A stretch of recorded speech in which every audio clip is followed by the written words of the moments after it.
Process in living organism में part 2 में आज हम देखने वाले हैं सेक्सुअल रिप्रोडक्शन इन प्लांट्स। ठीक है, तो सेक्सुअल रिप्रोडक्शन प्लांट्स में जो सेक्सुअल जो मतलब स्ट्रक्चरल जो यूनिट होता है जिसमें रिप्रोडक्शन की प्रोसेस होती है वो पार्ट होता है फ्लावर्स। ठीक है, आप लोगों ने कई अलग अलग टाइप के फ्लावर्स देखे हैं जिसमें से हम इसमें हिबिस्कस जो फ्लावर है मतलब जासवन जिसे हम बोलते हैं वो फ्लावर्स के थ्रू हम स्टडी करने वाले हैं। ठीक है, तो इसके बारे में कई बार ये जो टेक्स्ट बुक में 3.12 ये फिगर दी है फ्लावर की वो आपको ड्रॉ करने को पूछते हैं। अगर उस फिगर को हम देखते हैं फ्लावर्स को हम देखते हैं तो उसके थ्रू ये पता चलता है कि बेसिक 4 पार्ट्स कोई भी फ्लावर्स के होते हैं, that is the calyx, Corolla, androecium और गाइनोशियम। अगर उनकी हम सीक्वेंस अगर देखते हैं तो कैलिक्स बाहर होता है, उसके अंदर करोला, उसके अंदर एंड्रोशियम, उसके अंदर गाइनोशियम। इस तरह से ये फ्रॉम आउटसाइड टू इनसाइड ये सीक्वेंस होता है। ठीक है, इसमें से एंड्रोशियम और गाइनोशियम ये दो जो पार्ट्स है उनको इसेंशियल वर्ड्स कहा जाता है या फिर इसेंशियल पार्ट्स कहा जाता है। क्यों ऐसा कहा जाता है? क्योंकि रिप्रोडक्शन प्रोसेस में वही इंपॉर्टेंट रोल कैरी करते हैं। वेयर एज दो कैलिक्स और कैरोला जो है वो एक्सेसरी पार्ट है। एक्सेसरी पार्ट मतलब क्या है? वो प्रोडक्शन में तो रिप्रोडक्शन में तो इन्वॉल्व नहीं होते हैं, लेकिन यस पूरे जो इनर पार्ट जो है उनको वो प्रोटेक्ट करने का काम करते हैं। ठीक है, आप कैरिक्स आपने देखा होगा उनके मेंबर्स को सिपल्स कहा जाता है। ये सिपल्स मतलब कोई भी फ्लावर अगर है तो नीचे आपको पत्तियाँ जैसे दिखती है ना, तो वो होता है सिपल जो कि ग्रीन कलर का आपको देखने को मिलेगा। ओके, वेयर एज दो मेंबर्स ऑफ कोरोला जो होते हैं उनको पिटल्स कहा जाता है। जो पंखड़ियाँ जो होती है ना, उनके अलग अलग कलर्स होते हैं to insect to attract the insect बोल सकते हैं हम लोग, है ना। अलग अलग कलर्स आपको देखने को मिलते हैं तो जिसे पंखड़ियाँ कहा जाएगा। ये जो फ्लावर्स हम इस्तेमाल कर रहे हैं या फिर हिबिस्कस जो फ्लावर है यूनिसेक्सुअल है, बाइसेक्सुअल है। बाइसेक्सुअल मतलब क्या है? इसमें मेल पार्ट और फीमेल पार्ट दोनों सेम फ्लावर के अंदर है, मतलब एंड्रोशियम और गाइनोशियम, है ना। ऐसे यूनिसेक्सुअल फ्लावर भी होते हैं जिसमें केवल मतलब ऐसे फ्लावर्स होते हैं जिसमें केवल एक ही पार्ट है, सेक्स ऑर्गन्स मतलब सेक्स पार्ट है। जैसे फीमेल फ्लावर्स है ना, उसमें फीमेल पार्ट ही होता है, या फिर फीमेल पार्ट जिसमें रहेगा उसमें गाइनोशियम रहेगा, जिसमें मेल पार्ट रहेगा उसको एंड्रोशियम कहा जाएगा। तो पपैया ये बेस्ट एग्जांपल, इसमें आपको दोनों टाइप के फ्लावर्स देखने को मिलते हैं, मेल फ्लावर और एनिमल फ्लावर्स उनके उसके हिसाब से। उसके बाद काफ़ी सारे जो फ्लावर्स होते हैं उनको स्टैक होता है। स्टैक ये फॉर सपोर्ट पर्पस के है ये होता है, जिसे हम कहते हैं पेडिसिल। ये पेडिसिल आप देखोगे ना ऐसे लंबी डंडी जैसे दिखती है वो, और जिनको इस तरह से पेडिसिल होता है उनको पेडिसिलेट फ्लावर कहा जाता है। और जिनको नहीं होता है विदाउट स्टैक, ऐसे काफ़ी फ्लावर्स हैं जिसमें स्टैक ही नहीं होता है, उन्हें सेसाइल कहा जाता है। ठीक है, अब हम जो रिप्रोडक्टिव जो पार्ट्स है उनके बारे में देखेंगे। उसमें से एंड्रोशियम अगर आप देखते हो तो ये एंड्रोशियम एक मेल पार्ट है। ओके, और वो उसके मेंबर्स को कहा जाता है स्टेमन। वेयर एज गाइनोशियम जो है ये फीमेल पार्ट है और उनके मेंबर्स को कहा जाता है कार्पेल। ठीक है, अब हम गाइनोशियम के मेंबर्स को देखेंगे कि गाइनोशियम के जो मेंबर्स हैं जिनको कार्पेल कहा जाता है उनके टोटल 3 पार्ट्स होते हैं। ठीक है, सबसे ऊपर जो होता है वो स्टिग्मा होता है, उसके बीच में जो हैलो टाइप जो नली है उसको स्टाइल कहा जाता है, और सबसे लास्ट जो होता है वो होता है ओवरीज। ठीक है, ये ओवरीज के अंदर काफ़ी सारे ओवल्स होते हैं स्टूडेंट्स। ओके, और ये ओवल्स के अंदर होता है एम्ब्रियो सैक।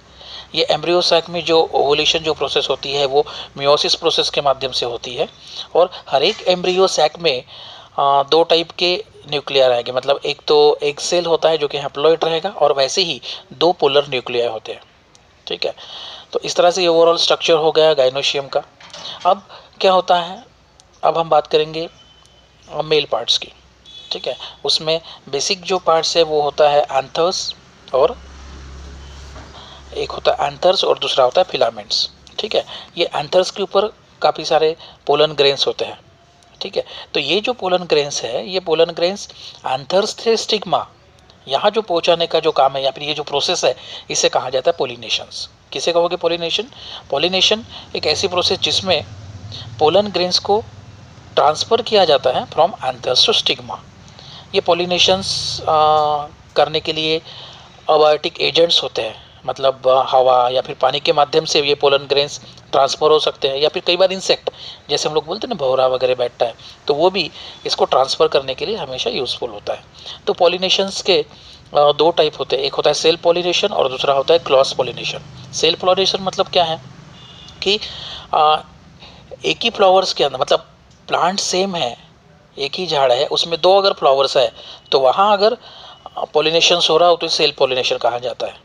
और अगर दो अलग अलग प्लांट्स हैं लेकिन सेम स्पीसीज के हैं और उनके उनके बीच में अगर इस तरह से पॉलिनेशन होगा तो उसे क्रॉस पॉलिनेशन कहा जाता है। समझ रहे हो सेल्फ और क्रॉस के बीच में डिफरेंस?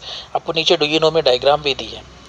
अब होता क्या है, जब कोई एंथर्स पॉलिनेशंस के माध्यम से एंथर जो है पोलन ग्रेन्स एंथर से लिए हुए स्टिग्मा में जब जाते हैं थ्रू द एजेंट्स के माध्यम से, उस समय पोलन ट्यूब जनरेट होती है। ओके, और ये पोलन ट्यूब्स के अंदर दो गैमेट्स होते हैं।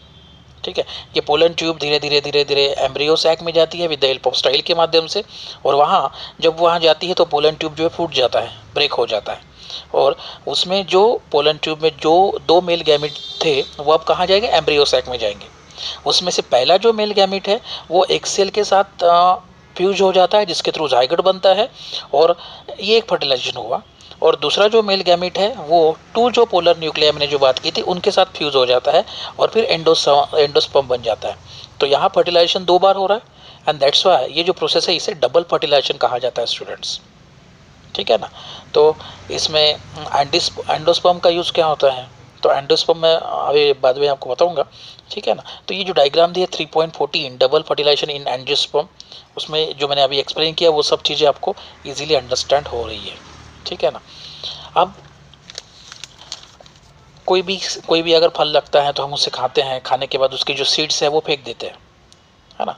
तो वो जो सीड्स है हमने जो देखा कि ओवल्स देखा, तो ओवल्स बाद में सीड के रूप में कन्वर्ट हो जाता है। उसको लगे हुए जो भी है, मतलब पीटल्स है, उसके बाद कैलिक्स है, मतलब सेपल्स है, ये सब नीचे गिर जाते हैं, है ना। तो केवल बचते क्या है, ओवल्स बचते हैं, और ओवल्स फिर सीड में कन्वर्टेड हो जाते हैं फर्टिलाइजेशन होने के बाद। और फिर सीड्स हम अगर उसको ये करते हैं मिट्टी में डालते हैं तो वहाँ क्या होगा, जर्मिनेट होगा, क्योंकि हम उसको पानी देंगे, न्यूट्रिएंट देंगे, है ना, उसकी ग्रोथ होगी।